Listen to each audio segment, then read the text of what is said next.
Everybody, today I'm out here again. I'm going to do another build for you. I'm going to be making a PVC anchor pin. All I'm using is PVC and a heat gun, so let's see what happens. So this is the main section of PVC that I'll be using. It's Schedule 80 PVC. It's a 1-inch diameter. This PVC is not very common. I got this at Lowe's. Lowe's stocks Schedule 80 PVC at most of their hardware centers. So if you're looking for Schedule 80, you're going to have to go to Lowe's. Home Depot is not going to have it for you. So I have 1-inch Schedule 80 PVC. This is a 10-foot section. And then inside of the PVC, I'm going to be putting a core of Schedule 40 half-inch PVC. Now, the reason being is the Schedule 80 just isn't thick enough from what I want, so I'm going to stick a core of Schedule 40. This should give me the desired rigidity that I am looking for my anchor pin. So I'll go ahead and show you how I'm going to handle this.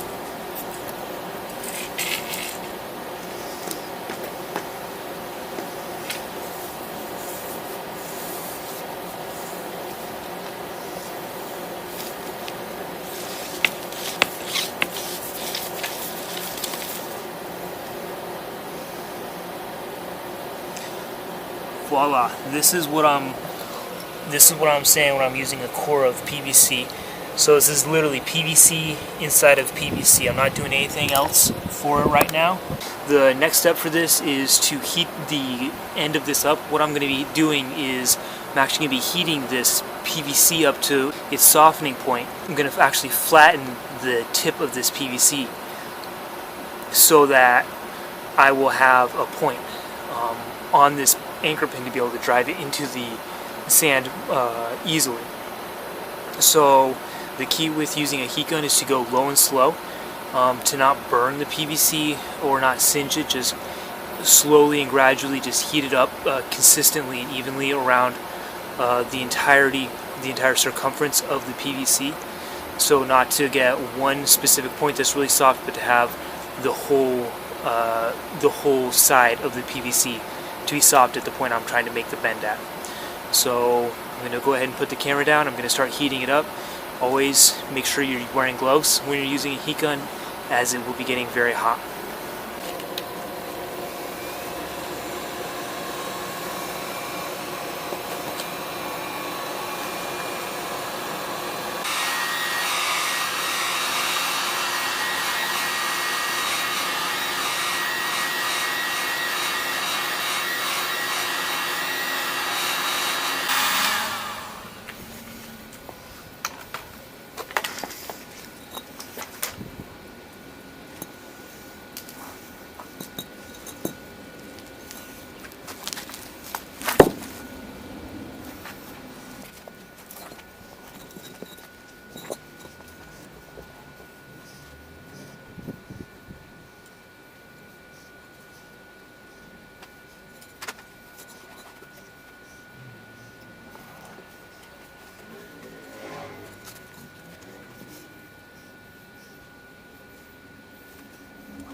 So I finished this, flattening this out here. It's nice and flat. What I'm actually going to do is I'm actually going to cut a 45 or an angle in this so that it'll have a point to it, so I can drive it into the sand a little bit easier. So I'm going to go ahead and do that, and we'll finish this up and see how it turns out.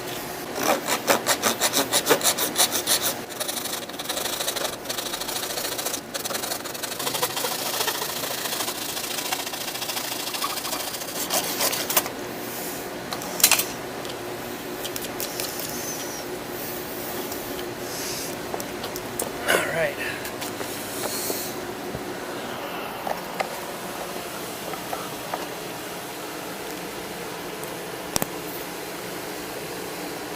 So here's the finished product. I have it's about 45, a little less maybe. Degree angle cut in this. I flattened it. You'll see that's not perfectly 100% flat, but that's going to be okay. This will help make sure that there's no air pockets in here that could cause the rod to float back up to the surface and pull out. So you'll see this is a full 10-foot rod. On the end of it, I will be putting this T, so that'll go on the top, and this build will be finished. So here's the finished product. As you can see, I tested it in the dirt, and it went into the ground just fine, which means it's going to go into the sand and the salt water that much easier. You see how it's flat with the angle on it.